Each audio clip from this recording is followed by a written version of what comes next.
Good morning students, I hope you all are fine. बच्चों, आज हम पल्स के बारे में समझेंगे कि पल्स क्या होती है, कौन कौन से फैक्टर्स होते हैं जिससे हमारी पल्स इंक्रीज भी होती है और डिक्रीज भी होती है, और नॉर्मल पल्स रेट क्या होती है।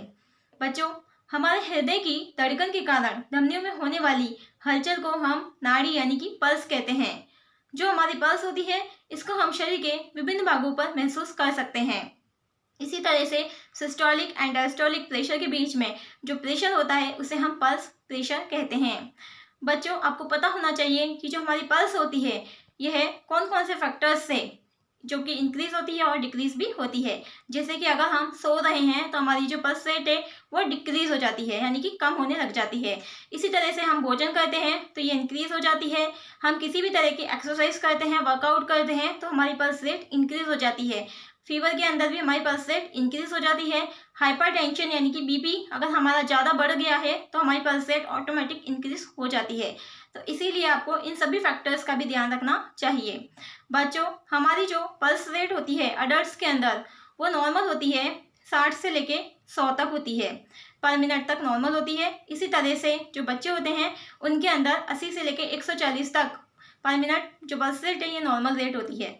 अगर हमारी पल्स रेट 100 से बढ़ जाती है, यानी कि 100 से ज़्यादा इंक्रीज हो जाती है, तो इस कंडीशन को हम टैकीकार्डिया कहते हैं। और अगर 60 से कम हो जाती है तो इस कंडीशन को हम ब्रेडीकार्डिया कहते हैं। तो बच्चों, ये जो हमारी पल्स रेट होती है ये बहुत ही ज़्यादा इम्पॉर्टेंट है हम सभी के लिए, क्योंकि पल्स रेट का कम होना ज़्यादा होना हमारे शरीर पर बहुत सारे प्रभाव डालता है।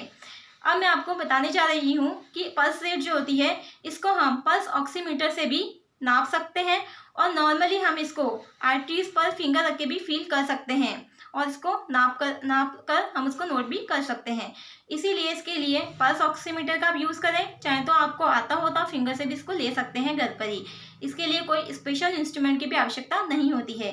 तो अब मैं आपको पल्स लेना बता रही हूँ कि पल्स आपको कैसे लेनी चाहिए। बच्चों, पल्स जो होती है हम शरीर में 9 जगह से ले सकते हैं, यानी कि 9 जगह जो हमारी आर्टरीज होती हैं उनसे हम पल्स को काउंट कर सकते हैं। यहाँ से जो हम पल्स लेते हैं इसे हम रेडियल पल्स कहते हैं, यानी कि रेडियल आर्टरी कहते हैं। इस आर्टरी पर से हम आसानी से पल्स को काउंट कर सकते हैं। ये आपको इस तरह से नोट करनी है पल्स की, जो आपके अंगूठा है इस थंब से लेकर के जस्ट नीचे की तरफ जो ये आपके एक हड्डी आएगी बोन, उस बोन के जस्ट नीचे आपको पल्स आपकी नोट करनी है। इस आर्टरी पे आपको अपने फर्स्ट और सेकंड दोनों फिंगर रखने हैं, और कम से कम 60 सेकंड तक आपको इसी तरह से इसी कंडीशन में इसको नोट करना है। अच्छे से काउंट करनी है, एक भी पल्स की रेट मिस नहीं होनी चाहिए, और अच्छे से इसको काउंट करके आप अपने डायरी में या आपकी जो भी रिकॉर्ड है उसके अंदर इसको नोट कर सकते हैं।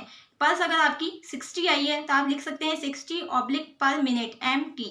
इस तरह से पल्स को नोट किया जाता है। Okay students, stay home, stay safe, thank you.